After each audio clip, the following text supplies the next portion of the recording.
স্পেনে ভয়াবহ দাবানল, নিহত অন্তত 12, নিখোঁজ 23। বাসিন্দাদের প্রশাসনের নির্দেশনা মেনে চলার আহ্বান।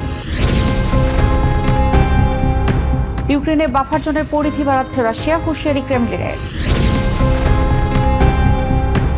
ভক্সওয়াগনের পুনর্গঠনের পরিকল্পনায় চাকরি হারানোর আশঙ্কায় অডি কর্মীদের বিক্ষোভ। 1000 বছর পর ব্রিটেনে ফিরল ঐতিহাসিক বায়ো ট্যাপেস্ট্রি, ব্রিটিশ মিউজিয়ামে চলবে প্রদর্শনী। বিশ্বকাপ ফুটবলের কোয়ার্টার ফাইনালে মরক্কোকে হারিয়ে সেমিফাইনালে উঠল ফ্রান্স, প্যারিস জুড়ে সমর্থকদের উল্লাস। ইউরোপের হালনাগাদ ও বৈচিত্র্যময় খবরাখবর আপনাদের সামনে এক নজরে তুলে ধরছি আমি রেশমা আহমেদ।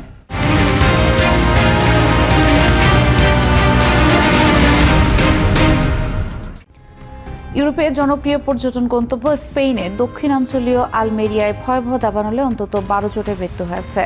নিখোঁজ রয়েছেন আরও 23 জন। প্রচণ্ড গরম ও দমকা বাতাসে দ্রুত ছড়িয়ে পড়া আগুন নিয়ন্ত্রণে আনতে লড়াই চালিয়ে যাচ্ছেন ফায়ার ফাইটাররা। নিহতদের বেশিরভাগই বিদেশি নাগরিক বলে জানিয়েছেন কর্তৃপক্ষ। স্পেনের আন্দালুসিয়া অঞ্চলের আলমেরিয়া প্রদেশের লস গায়ারদোস ও বেদার এলাকার বিস্তীর্ণ বনাঞ্চলে ভয়াবহ দাবানলে পুড়ে গেছে শত শত হেক্টর এলাকা। প্রবল বাতাসের কারণে আগুন মুহূর্তে ছড়িয়ে পড়ে বসতি ও পর্যটন এলাকায়।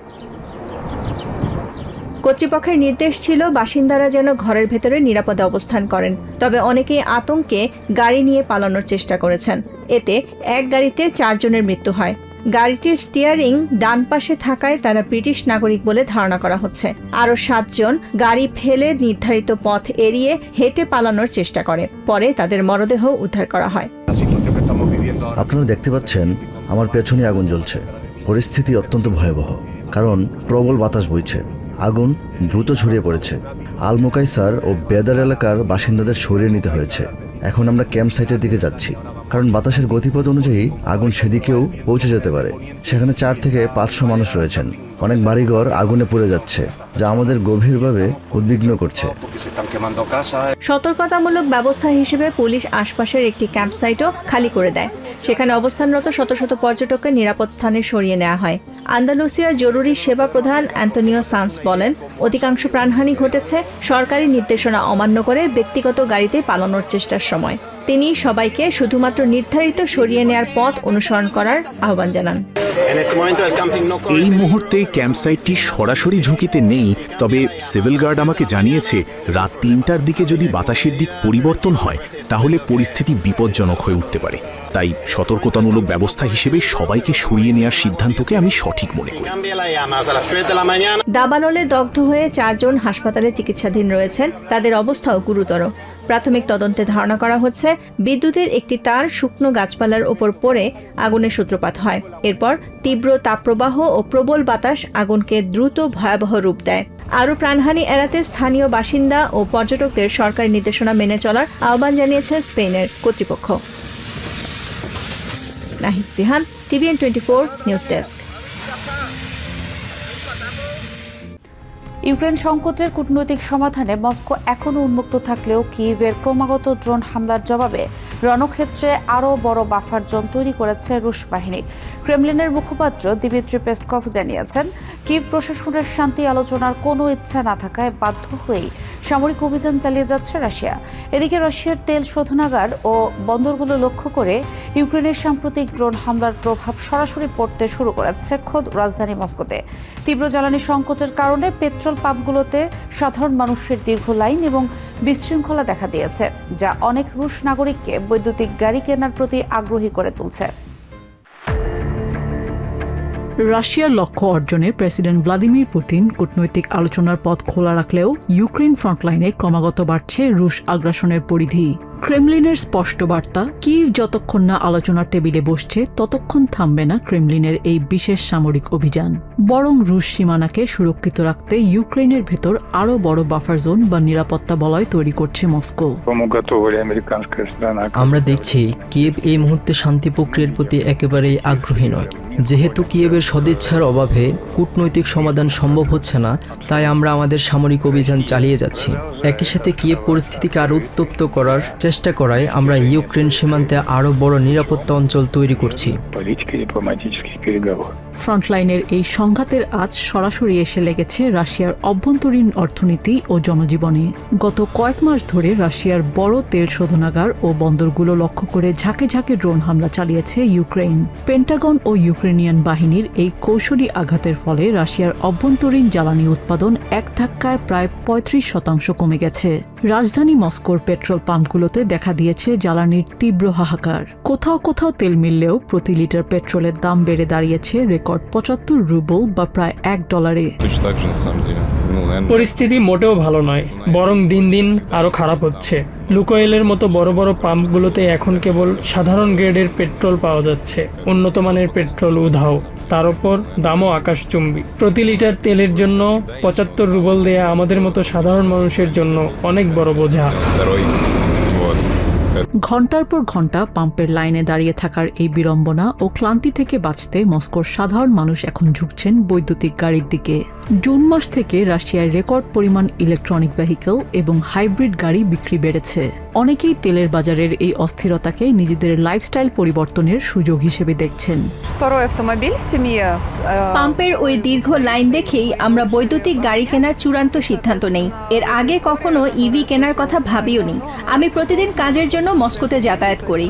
আগে যেখানে মাসে ১৫ থেকে ২০,০০০ রুবল শুধু পেট্রোলের পেছনেই চলে যেত, এখন খরচ প্রায় ৮০% কমে গেছে। পাম্পের ওই যন্ত্রণাদায়ক লাইনে দাঁড়াতে হয় না, ভেবেই স্বস্তি লাগে। ওয়াশিংটন বা কিয়েভের রাজনৈতিক সমীকরণ যাই হোক না কেন, ইউক্রেনের ড্রোন হামলা পুতিনের যুদ্ধের সংকল্পকে আরও দৃঢ় করেছে বলে মনে করছেন আন্তর্জাতিক বিশ্লেষকরা। নিজিয়া জামি, টিভিএন 24 নিউজ ডেস্ক।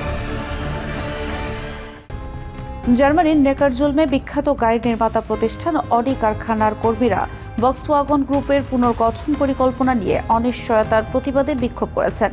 ভক্সওয়াগন জানিয়েছে তারা ধাপে ধাপে গাড়ির মডেলের সংখ্যা অর্ধেক পর্যন্ত কমাবে, বার্ষিক উৎপাদন ১০ বিলিয়ন থেকে ৯ মিলিয়নে নামাবে এবং উৎপাদন প্রক্রিয়া আরও সহজ করবে। বিভিন্ন সূত্রের দাবি, এর পরিকল্পনার ফলে প্রায় ১০০,০০০ চাকরি ঝুঁকিতে পড়তে পারে। কর্মীদের প্রতিনিধি ডেনিজ আকবুলুথ জানান, নেকারজুলম কারখানা বন্ধ হলে প্রায় ১৫,০০০ কর্মী সরাসরি ক্ষতিগ্রস্ত হবেন। পাশাপাশি স্থানীয় বহু ব্যবসা ও কর্মসংস্থানও হুমকির মুখে পড়বে। ইউনিয়ন নেতারা শিল্প রক্ষায় জার্মান সরকারের সক্রিয় হস্তক্ষেপের আহ্বান জানিয়েছেন। উচ্চ উৎপাদন ব্যয়, চায়নার গাড়ি নির্মাতাদের তীব্র প্রতিযোগিতা, অতিরিক্ত উৎপাদন সক্ষমতা এবং আমেরিকার আমদানি শুল্কের চাপ মোকাবিলায় ভক্সওয়াগন এই পুনর্গঠনের পরিকল্পনা করছে। প্রায় ১,০০০ বছর আগে ব্রিটেনে তৈরি হয়েছিল বলে ধারণা করা হয় সেই ঐতিহাসিক বায়ো ট্যাপেস্ট্রি প্রথমবারের মতো আবারও লন্ডনে ফিরে এসেছে। উত্তর ফ্রান্সের একটি গোপন স্থান থেকে কঠোর পুলিশ নিরাপত্তায় এটি স্থানীয় সময় রাত 2:50 ব্রিটিশ মিউজিয়ামে আনা হয়। অ্যালুমিনিয়ামের ফ্রেমে সুরক্ষিত বাড়ি বক্সে করে ট্যাপেস্ট্রিটি মিউজিয়ামের লোডিং বেতে নামানোর সময় উপস্থিত ছিলেন ব্রিটেনের ফ্রান্স রাষ্ট্রদূত, ব্রিটিশ মিউজিয়ামের পরিচালক সহ আমন্ত্রিত কয়েকজন অতিথি। ৭০ মিটার দীর্ঘ এই একাদশ শতকের সূচিশিল্পে ৫৮টি দৃশ্যের মাধ্যমে ১০৬৬ সালের হেস্টিংসের যুদ্ধ এবং ইংল্যান্ডের নরম্যান বিজয়ের পূর্বাপর ঘটনাবলী তুলে ধরা হয়েছে।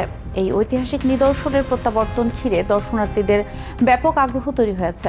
ইতিমধ্যে প্রদর্শনীর টিকিট বিক্রি থেকে ব্রিটিশ মিউজিয়াম প্রায় ২.৫ মিলিয়ন পাউন্ড আয় করেছে। এটি জাদুঘরের ইতিহাসে সবচেয়ে বেশি দর্শকপ্রিয় প্রদর্শনীতে পরিণত হতে পারে। ঐতিহাসিক এই প্রদর্শনী আগামী ১০ সেপ্টেম্বর দর্শনার্থীদের জন্য উন্মুক্ত হবে। ২০২৬ ফিফা বিশ্বকাপের সেমিফাইনালে জায়গা করে নিয়েছে বর্তমান রানার্স আপ ফ্রান্স। বৃহস্পতিবার উত্তেজনাপূর্ণ প্রথম কোয়ার্টার ফাইনালে মরক্কোকে ২-০ গোলে হারিয়েছে লেস বুলুসরা। ফ্রান্সের হয়ে গোল দুটি করেন দলের দুই তারকা কিলিয়ান এমবাপ্পে ও উসমান ডেম্বেলে। ফ্রান্সের এই জয়ের পর প্যারিসের রাস্তায় নেমে এসেছে ফ্রেঞ্চ সমর্থকদের উৎসবের ঢল। প্যারিসের আকাশ বাতাস এখন শুধুই ফ্রেঞ্চ সমর্থকদের জয়ধ্বনিতে মুখর। মরক্কোকে হারিয়ে বিশ্বকাপের সেমিফাইনাল নিশ্চিত করার পর ঐতিহ্যবাহী শনজেলিজে এভিনিউ জুড়ে নেমে এসেছে উৎসবের জোয়ার। কেউ উড়িয়েছেন জাতীয় পতাকা, কেউ বা মোটরসাইকেল ও গাড়ি নিয়ে হর্ন বাজিয়ে মেতে উঠেছেন জয়ের উল্লাসে। প্যারিসের পার্ক দে লা ভিলেতের পাবলিক ভিউইং জোনে মাঝরাত পর্যন্ত খেলা উপভোগ করেন হাজারো দর্শক।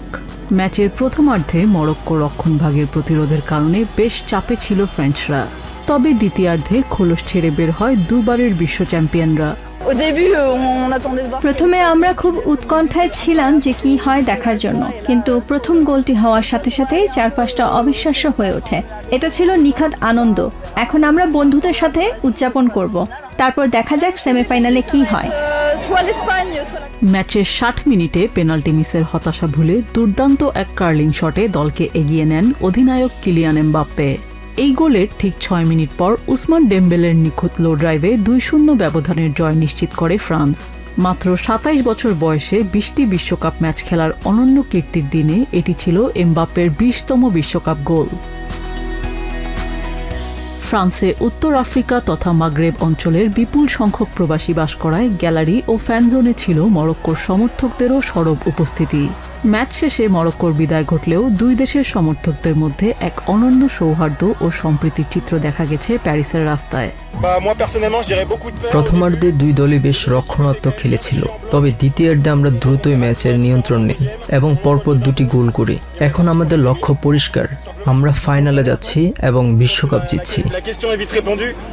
টানা তৃতীয়বারের মতো বিশ্বকাপের ফাইনালে ওঠার ইতিহাস গড়ার লক্ষ্যে আগামী 14 জুলাই সেমিফাইনালে মাঠে নামবে ফ্রান্স, যেখানে তাদের প্রতিপক্ষ হবে স্পেন অথবা বেলজিয়াম।